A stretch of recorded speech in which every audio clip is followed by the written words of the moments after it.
Olá, pessoal! Vamos começar então o nosso novo conteúdo, tá? Sobre os seres vivos. Vamos falar então hoje de reprodução animal, tá? Quando eu falo em reprodução animal, eu tô falando dos animais irracionais e estou falando do animal racional, que somos nós seres humanos. Ok? Primeiramente, vamos falar de maneira generalizada. Então, eu pergunto para vocês, né? Qual é a dúvida, tá? Sobre esse assunto? Qual é a finalidade da reprodução? Né? Qual é a função de se reproduzir?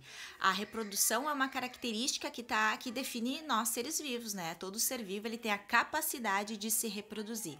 Mas qual a finalidade? Por que eu tenho essa capacidade? Nós temos essa capacidade pelo simples fato de aumentar o número da nossa espécie, fazer com que a nossa espécie e todas as outras que se reproduzem perpetue a sua espécie, né? Que ela não entre em extinção. Quanto mais indivíduos, né, se reproduzem, mais distante da extinção se está. E também é perpetuar aqueles genes que são considerados bons. Passamos para frente esses genes, ok? Então, é perpetuação da espécie. Essa é a finalidade, então, da reprodução. Tá? Esse mecanismo, como diz aqui na frase de cima, é um mecanismo que, deixa eu sair daqui para vocês olharem direitinho, é um mecanismo que possibilita a manutenção das espécies, ok? Então, essa reprodução, ela pode ocorrer de duas maneiras. Ela pode ocorrer de maneira sexuada, é quando eu tenho macho e fêmea, espermatozoide e óvulo, e pode ocorrer de maneira assexuada, que é uma reprodução mais simples, é uma reprodução mais rápida e precisa somente de um indivíduo, ok? Quando eu preciso, anotem aí, quando eu preciso apenas de um indivíduo, eu chamo esse ser de ser monóico. Quando eu preciso de dois indivíduos, macho e fêmea, eu chamo de dioico. Bom, reprodução assexuada ou reprodução agâmica. O que quer dizer isso? Então, foi o que eu falei para vocês. É a reprodução que ocorre nos seres monóicos. Eu preciso de apenas um indivíduo. Não existe macho, não existe fêmea, não existe essa distinção. Tá? Esse animal ou esse ser, ele vai se reproduzir a partir de várias mitoses. O que quer dizer mitose? Anota aí, palavrinha. Mitose quer dizer divisão celular. É dessa maneira que nós, né, crescemos, que nós nos reproduzimos. As células, elas se dividem por mitose. Qual é a desvantagem dessa reprodução chamada assexuada? É que como o ser vivo, né, não animal, mas o ser vivo, por exemplo, uma bactéria, ele, a partir dele, origina uma nova bactéria, e essa bactéria nova, ela é exatamente igual à sua bactéria de origem. Então, não tem nada de diferente na sua genética. Então, a gente diz que não tem variedade genética. Isso a gente chama de variabilidade. Não ocorre a variabilidade gênica, tá? É uma forma mais rápida, mais simples de propagação das espécies. E existe das mais variadas formas. A gente vai ver uma a uma agora. Temos a esporulação, temos o brotamento, temos a divisão binária ou cicipariedade, temos a fragmentação, temos a formação de pólipos e temos a laceração. Vamos ver alguma delas das reprodução sexuada. A esporulação, ela vai ocorrer com a formação de esporos. Isso a gente pode ver na questão da reprodução dos fungos, como no caso o fungo do bolor, e nós também podemos ver isto na questão de alguns tipos de reprodução vegetal. Por exemplo, o caso da samambaia. A samambaia chega uma época do ano que elas se enchem de pontinhos pretos nas folhas. Aquilo ali são esporos que depois são lançados, então, no ambiente, com auxílio da água, ela consegue, então, se reproduzir. Cada esporo vai formar um novo ser, exatamente aquele de origem, ok? O brotamento. O brotamento ocorre tanto nos seres animais quanto nos vegetais. Aqui todos eu mostrei são vegetais, tá? São animais marinhos, temos aqui a esponja, aqui embaixo nós temos um quinidário, tá? Então, a partir desse animal surge um brotinho. Esse brotinho, então, se desprende e nasce de novo um ser exatamente igual àquele. Vamos imaginar o broto de uma roseira, né? Aquele brotinho vai originar então uma nova planta exatamente igual, com a mesma carga genética que a sua planta de origem. Depois temos divisão binária ou cisparidade. O que quer dizer divisão binária? É dividir um animal em... eu tenho um animal e ele pega numa determinada época do ano, ele se divide ao meio, originando dois novos animais exatamente iguais. Ok? E depois nós temos, então, aí finalizou, nós temos agora reprodução sexuada. O que quer dizer essa reprodução sexuada? Quer dizer agora que eu preciso de ter um macho, eu preciso ter uma fêmea, né? Esse macho vai produzir seus gametas, chamado espermatozoide, a fêmea vai produzir seus gametas, chamado óvulo. Depois da cópula vai ocorrer um encontro desses gametas. Esses gametas, então, cada um tem a sua carga, seu material genético. Eles vão, na verdade, fazer uma combinação, uma recombinação desses genes e vão originar um ser diferente dos seus pais. Um ser que carrega as características hereditárias, mas, né, que tem a sua carga genética própria. Se a gente for comparar a carga genética deste ser com um dos seus progenitores, dos seus pais, são totalmente diferentes, tá? Então, ocorre junção do material genético, quer dizer, a mistura do material genético, ocorre a participação dos gametas, que é a união do espermatozoide e do óvulo, e ocorre a variabilidade genética. O que quer dizer? Ocorre a mistura dos genes. Então, eu tenho seres totalmente diferentes, ok? Bom, reprodução animal. Essa reprodução animal a gente já viu que existe de duas maneiras, sexuada e assexuada. A reprodução animal, ela vai passar por três fases, tá? Ela vai passar pela fase da gametogênese, que é a formação dos gametas. E isso a gente está falando dos animais sexuados, tá? Vai produzir seus gametas, o espermatozoide e o óvulo. Isso se chama gametogênese, produção dos gametas. Depois nós temos a fase do acasalamento. Quando esses seres vivos, esses animais, eles chegam na fase reprodutiva, né? Eles estão prontos para acasalar. Vai ocorrer então ali a cópula.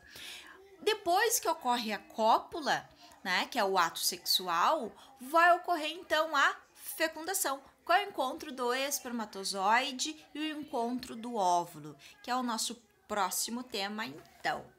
Peço desculpa se vocês estiverem escutando aí um barulho de um nenê chorando, que é o meu filho, tá? Mas vamos seguir aí a nossa aula. Fecundação é o início do desenvolvimento embrionário. Mas primeiro vamos ver lá o estágio inicial, né? O que é a fecundação? A fecundação nada mais é do que um encontro. Deixa eu sair daqui agora. Que é o encontro entre o espermatozoide e o óvulo dentro da tuba uterina. A gente está falando agora de fertilização humana. Se fossem outros animais, seria lá dentro do aparelho reprodutor feminino, né? Dentro do aparelho reprodutor da fêmea, tá? Então, lá numa região chamada de tuba. No caso, eu vou estar sempre me referindo ao nosso aparelho reprodutor feminino, tá? O humano. Então, essa fecundação vai ocorrer dentro da tuba uterina. Depois a gente vai ver com detalhe quando a gente for falar de sistema reprodutor feminino e masculino. Daí eu vou mostrar direitinho para vocês aonde é, tá? Então, a fecundação, ela vai ocorrer somente nos seres sexuados. Por que somente nos seres sexuados, professora? Lembra que eu falei para vocês que os seres assexuados é um clone? A partir de um único animal se desprende originando outro? E tem várias outras formas, mas é tudo assim. É a partir daquele único ser. Na reprodução sexuada, não. Eu preciso do macho, eu preciso da fêmea. Esses dois vão liberar gametas que vão se encontrar. Esses gametas, no momento que se encontram, como mostra aí na imagem, é o processo, então, de fecundação. Muitas imagens às vezes carregam na internet do espermatozoide entrando completamente dentro do óvulo. Isso é uma mentira, ele não entra. A única parte que entra dentro do óvulo é o acrossomo, que é essa regiãozinha, deixa eu tentar chegar perto aqui, ó. Essa regiãozinha aqui, ó, parecendo uma cabecinha, né? É só essa parte que entra no óvulo. O resto, a cauda, a região onde estão as mitocôndrias ali do espermatozoide, elas serão absorvidas, né? Elas serão perdidas, mas elas não entram no óvulo. É somente o acrossomo, porque é lá dentro do acrossomo que vai ter o material genético, que depois, junto com o material genético do óvulo, ele vai se misturar. Beleza? Aqui, ó, o que eu estou tentando, né, mostrar para vocês. Aqui embaixo eu tenho o espermatozoide, o acrossomo, deixa eu tentar mostrar aqui, ó. O acrossomo é essa partezinha, deixa eu me aproximar, é essa partezinha aqui, né? Então, aqui vai estar o núcleo com o material genético. Essa parte aqui, ó, que eu tô mostrando agora, é o óvulo, tá? Vocês estão vendo que o óvulo tem duas camadas protetoras, né? Tem uma camada esverdeada que é chamada zona pelúcida e tem aquela outra camada ali, parece umas bolinhas roxas, que são a camada folicular, que é chamada corona radiata, tá? Vamos lá para outra imagem aqui, ó. Vocês estão vendo que nessa imagem o óvulo está recebendo 3 espermatozoides, só que somente um vai penetrar, que é esse camarada aqui, ó. Esse camarada aqui tá penetrando. Olha só, a única coisa que ele libera lá dentro é o acrossomo, aonde vai estar o material genético. Por que isso, gente? O que acontece? Por que os outros não conseguem mais penetrar no óvulo? A natureza ela é perfeita. No momento que ocorre a fecundação de um espermatozoide, ele consegue penetrar nessa zona, nessa coroa aqui, ó, nessa corona radiata aqui, que é essa regiãozinha aqui, ó, cheia, parece umas bolinhas. No momento que ele penetra e ele chega na zona pelúcida, essa corona radiata e essa zona pelúcida, eles criam um escudo, como se fosse um cimento. Se entrou o espermatozoide, só entrou aquele ali, liberou seu material genético, né? Sua cauda foi absorvida pelo organismo. Os outros que estão chegando, os atrasados, vão se deparar como se fosse uma barreira, um muro. Eles não conseguem mais, tá? Isso para evitar que se tenha, né, uma fecundação de diferentes espermatozoides. Aí vocês vão me perguntar, então, professora, e como que ocorre a fecundação de gêmeos? Opa, fecundação de gêmeos, ela ocorre de duas maneiras. Esse único espermatozoide junto com esse único óvulo, no momento que ocorreu as mitoses, as divisões celulares formaram duas massas, se separaram e formaram duas massas, originando cada uma um embrião exatamente igual ao outro. Mas foi só um espermatozoide e um óvulo. Só que ocorreu esse fenômeno lá dentro, é um fenômeno raro. E aí a gente tem os gêmeos idênticos. Agora, quando eu tenho os gêmeos diferentes, é o que ocorre assim, ó. Todo mês nós mulheres liberamos em cada ovário, né? Em cada tuba vai se encontrar um óvulo. Mas não sei por que aquele mês eu liberei 2 óvulos, um na tuba direita, a tuba direita capturou e o outro a tuba esquerda capturou. Então eu tenho 2 óvulos. Um espermatozoide chega, vai para a tuba direita. O outro espermatozoide chega, vai para a tuba esquerda. E aí eu tenho uma gravidez de gêmeos. Só que esses gêmeos, eles vão se fixar, né? Esse embriãozinho vai se fixar lá no meu útero e vai formar, então, 2 embriõezinhos, mas cada um diferente do outro, porque são provenientes de espermatozoides diferentes e de óvulos diferentes, né? Claro, óvulos provenientes da mesma gestora, da mesma mãe, né? Que por uma superovulação ovulou 2 vezes no mesmo mês, que também é uma raridade, tá? Então, são exceções, tá? Então, o óvulo, no momento que ele é fecundado, ele forma esse escudo para não deixar penetrar outros espermatozoides. Bom, a fecundação, ele existe de várias maneiras, tá? Eu tenho a fecundação, eu tenho a autofecundação E eu tenho a fecundação cruzada.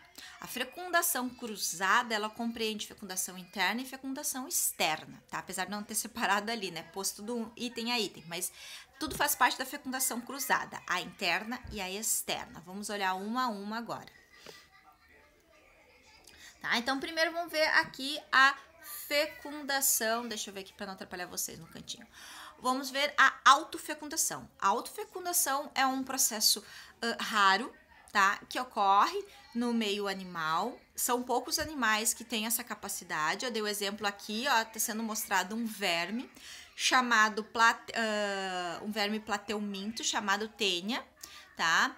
Essa tênia causa popularmente é chamada de solitária, tá? Ela é uma então, é um animal que ele vai crescendo dentro do intestino quando a gente se alimenta de alimentos, carne e água contaminada com os ovos da tênia. Um único animal invade, então, o nosso intestino e ele vai crescendo, tá? Cada partezinha dessas ali aparece uns quadradinhos, tá? Cada partezinha daquela ali, como eu tô mostrando aqui embaixo, ó, um quadradinho tá sendo mostrado ali, ó, proglotide, tá? A proglotide, ela vai ter, então, o aparelho reprodutor feminino e masculino. Os dois vão ser ativos. Os dois liberam espermatozoide e liberam um óvulo ali dentro e ali ocorre a fecundação. Cada quadradinho desse tem esse aparelho, né? Cada partezinha desse animal. Então, ele consegue ele mesmo se autofecundar. À medida que ele vai crescendo dentro do intestino, né? Ele vai liberando essas proglótides elas vão saindo junto com as fezes, cheias de ovos, para recontaminar o solo, a água, o alimento, enfim. Então, a autofecundação é um fenômeno raro, né? Que o animal possui, então, a capacidade de ter os dois aparelhos reprodutores ativos e ele mesmo tem essa capacidade de se reproduzir. Depois nós temos a fecundação cruzada. Fecundação cruzada eu preciso de dois seres, então ocorre só em seres dioicos, tá? Reprodução cruzada eu tenho macho, eu tenho fêmea e se cruzam então os gametas, tá? Qual é a vantagem dela? Variabilidade genética. Toda vez que eu tenho espermatozoide e óvulos se encontrando, cada um com a sua carga genética, eu tenho a variabilidade genética aí, tá?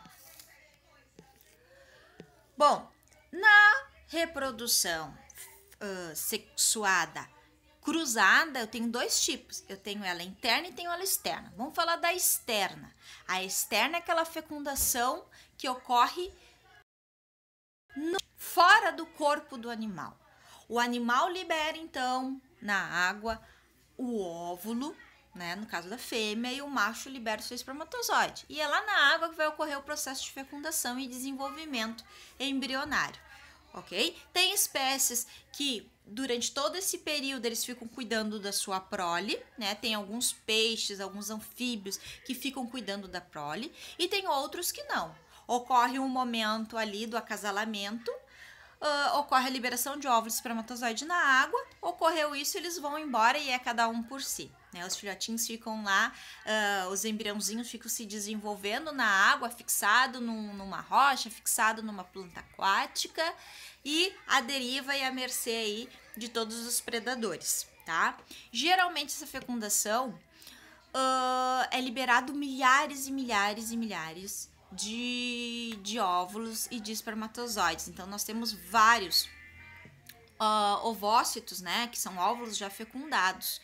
Mas como a gente tem um nível muito grande de predação e de morte, poucos deles vão sobreviver ao chegar na fase adulta, tá? Então, é uma reprodução que ocorre fora do corpo do animal.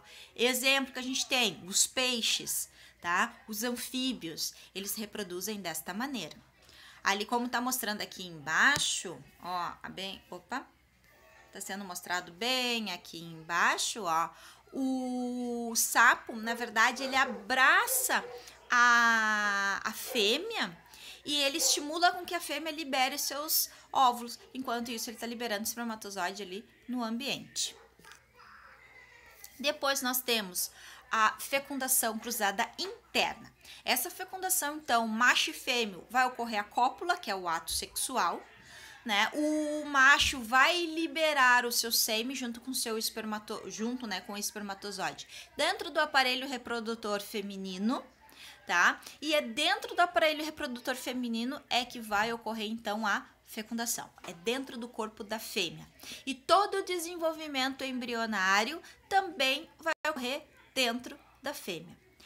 Mas aí mais adiante depois a gente vai ver que temos animais que ocorre a cópula, né, que ocorre a fecundação dentro do corpo do animal, mas o desenvolvimento embrionário ocorre fora do corpo.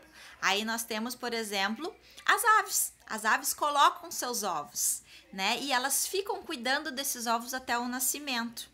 Tá? Então, esse desenvolvimento embrionário, né, não obrigatoriamente vai ocorrer dentro do corpo da fêmea. A fecundação, sim, mas o desenvolvimento embrionário em algumas espécies, como aves, répteis, pode ocorrer, então, fora do corpo da fêmea, tá? Através do ovo. E, então, hoje se encerra aí a nossa aula. Espero que tenha sido bem proveitosa. Todos então agora, né? Esse material está disposto PowerPoint para vocês PowerPoint assistirem quantas vezes quiserem esse vídeo e fazer o resumo de vocês, tá? Então, um beijo a todos e até mais.